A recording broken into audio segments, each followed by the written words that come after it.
قوم نوح کا غرقاب ہو جانا، قوم عاد و سمود کا عذاب الہی کا نوالا بننا،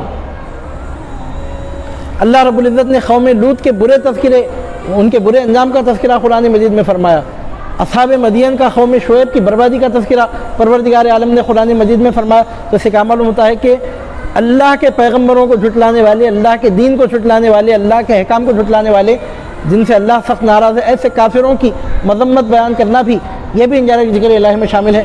چنانچہ ہم قرآن مجید میں دیکھتے ہیں کہ تینوں طرح کے مضامین قرآن مجید میں ہم کو ملتے ہیں۔ ایسی آیتوں کی بھی کمی نہیں ہے جس میں براہ راست اللہ رب العزت کی تعریف، ثنا، صفت، تحمید، تمجید، تکبیر بیان کی گئی ہے، اور ایسی آیتیں میں ملتی ہیں جن میں اہل اللہ کے تذکرے، ان کی عظمت، ان کی شان کا بیان ہے، اور ایسی آیتیں میں ملتی ہیں جس میں اللہ رب العزت کے احکام کو جھٹلانے والے، اللہ کے نبیوں کو جھٹلانے والے کافروں کے برے انجام کا اور ان کی بری صفتوں کا تذکرہ ملتا ہے۔ تو گویا یہ بھی انڈائریکٹ ذکر میں شامل ہے۔ اگر ہم امام حسین کی تعریف کرتے ہیں تو انڈائریکٹ یہ بھی ذکر میں شامل ہے۔ اگر ہم یزید، پلید، مردود، ملعون کی مذمت کرتے ہیں تو یہ بھی ذکر الہی میں شامل ہے۔